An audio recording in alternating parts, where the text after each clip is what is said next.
Hello and welcome to the second Women in Leadership Connecting to Grow the Big Picture event here in beautiful Prospect Park at the Picnic House.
Thank you very much, Commissioner Terese, for that introduction, and welcome everyone. I am so pleased to be here. Women in leadership is something that I think a lot about, that I care a lot about, and that I think is so important. I feel very pleased not only to be a woman leading the Parks Department, but to have the great pleasure and privilege of having so many great women leading alongside me. From my first Deputy Commissioner, Iris Rodriguez-Rosa, to our Deputy Commissioners, many of whom are in the room today. I see Joy Wang, and I know Margaret's here. To our great Borough Commissioners, I'm going to embarrass Linda Riccadone as she's sitting down. I am a big believer that women are so vital to good leadership. And that women have actually very specific skills that help them to be really good leaders. And as I said, women in leadership is something that I think about a lot because it's something that I've had to work on and really be cognizant of kind of my own skills and my own abilities. And I think that women bring special skills to the job.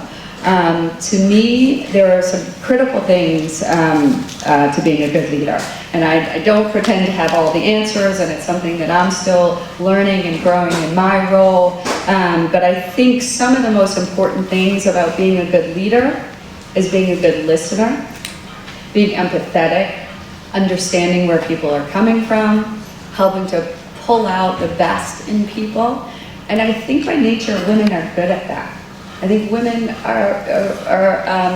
learn all throughout their lives about being good listeners, about being empathetic, about reaching out, about building consensus. Not that men can't do that as well and don't do that as well, but I think that it's a skill that's ingrained, and I've really found in my own experience and the experience of other women leaders around me, that ability to listen, to translate, to take good ideas, to bring people into the conversation.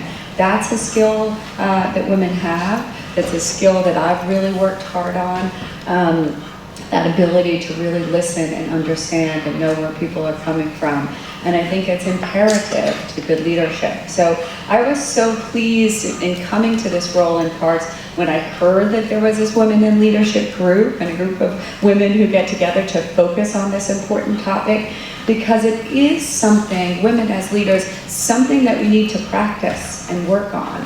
And it's something that throughout my career I've been very aware of, I need to work on. I'm aware of my weaknesses, and I'm aware of the need to constantly be thinking about leading with purpose, leading on behalf of an organization. And it became so clear to me, not in this job, but in my last role, as Commissioner Terese said, I was the president of the Prospect Park Alliance, the nonprofit that runs this beautiful park. And it was the first time in my career that I went from being kind of a senior person and second or third in charge to actually taking on the mantle of leading the organization. And it's a really different role. It was a completely different thing, you know, and I felt very strongly for the whole first year at least that I was in the position that I was learning to lead. I thought about it a lot. I knew I had to work on it, and I knew I had to work on my own capabilities to be able to lead the organization. And I remember early on, I was really fortunate at the Alliance, he's still here, the great COO, the gentleman who was really my partner in helping to run the Alliance. We were working through an issue or a problem, and it was complicated. And at one point, James turned to me and said, I think people are just waiting for you to make a decision. And I thought to myself, oh yeah, that's right, it's just me, right? At the end of the day, there are certain things where you have to step up, you have to make a decision, you have to lead. And that's something that you have to, you work at and you work on, and it's not something that comes I mean, maybe for some people it comes naturally. I don't feel that it comes naturally to me. I think it takes practice. It takes learning. It takes, investment of time like this. So I salute all of you for taking the time to think about your role, to think about yourselves as leaders, what you need to work on, how you need to work on things. And as I said, it's something that I think about and try and work on every day. I rely on friends and mentors. I know this is about networking, which is a really important component. People who know me know I'm big on my podcasts. There are certain, podcasts and educators that I listen to extensively, TED Talks, anytime I'm driving. I listen to podcasts and TED Talks about leadership. Brene Brown, for example, is just a terrific voice in terms of women as leaders, or just how you lead with empathy and with purpose. So whenever I have the opportunity, I am listening and learning because it's something, I realize I have a huge responsibility in this role, and it's something that I take really seriously, and it's something that I know needs continual work and practice. And there are days when I think, okay, I did that really well and maneuvered or, worked that situation well. And there are other days when I think, oh my God, I totally fell down. I didn't communicate well. I didn't handle that well. And that's going to happen too, right? You're going to have fits and starts. There's going to be days when you feel like, God, I nailed it. I did it really well. And then there's going to be others where you think, I could have done a better job. But that evaluation, that picking yourself up and saying, okay, I'm going to work on it, I'm going to do better, is all part of it. It's a learning practice. It's something that you have to just keep saying, I want to be better at this. I want to keep, evolving my role as a leader. And it does take work. And so, as I said, podcasts and things like that, I make a real effort, and it's what I do in my spare time when I can. But then also to the topic at hand, networking is another really important aspect of women in leadership, is really thinking about who's in your network, how are they helping you to evolve and grow as a leader. Networking is something that has been extremely important to me, and has been really helpful in my career trajectory for sure. I think of both networking and building mentors. I think there's similarities in those two things, and I think you need both. You need a network of people to support and encourage you and to learn from, and you need mentors to help guide you and help you, kind of day in and day out as you're moving through your career and through your process. And in both instances, I think it's really important kind of how you seek people out and how you develop that network and those mentors. It needs to be mutually beneficial, right? You need the people that you're reaching out to in your network or your mentors to know that you appreciate their time and their effort and giving of their time to you, and that you both kind of have something to contribute and something to learn. I think it's really important that it is a two-way conversation always. But networking, as I said, was really important in my career. I think, especially in one example, as Commissioner Titus said, I went back to grad school later in life. I was like one of the oldest grad students on the planet.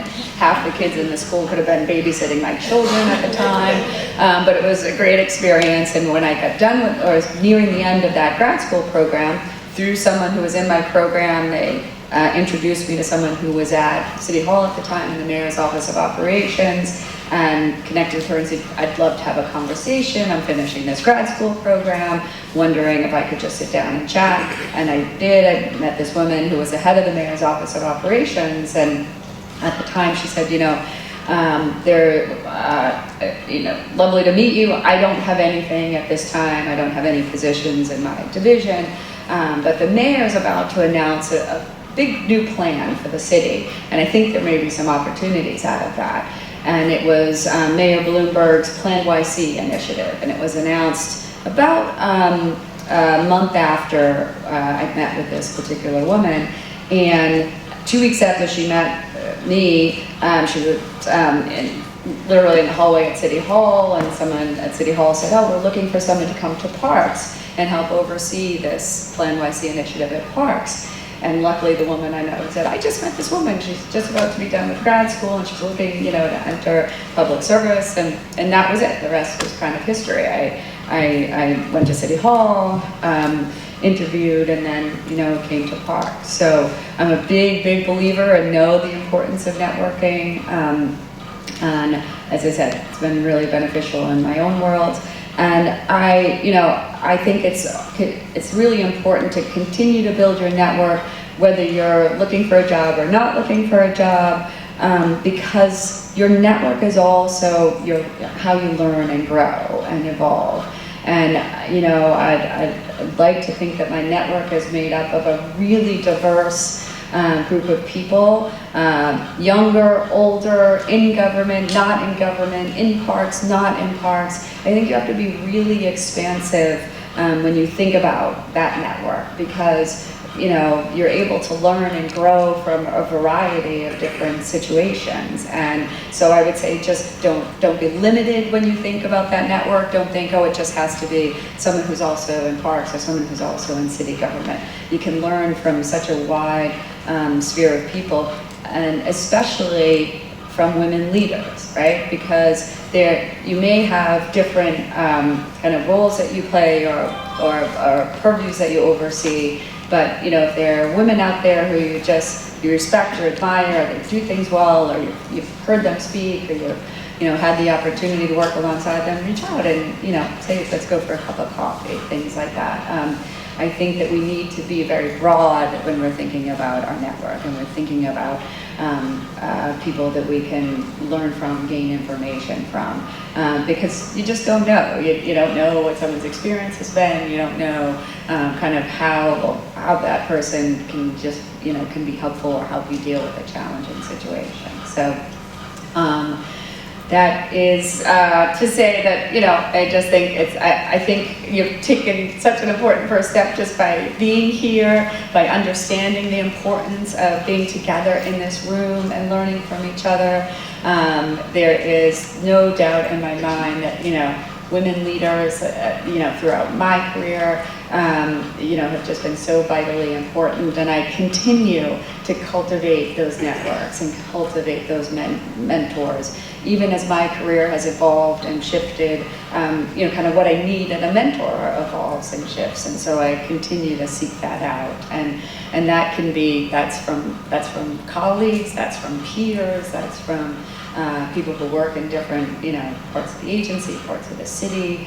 I feel really fortunate to have had really good advice and really good counsel kind of throughout my career, and it's something that I, will continue to work towards and continue to do, because I know it's really important, and really you never stop learning, right? And you never want to stop working on, those weak spots, those strong spots, to make them stronger and to grow more.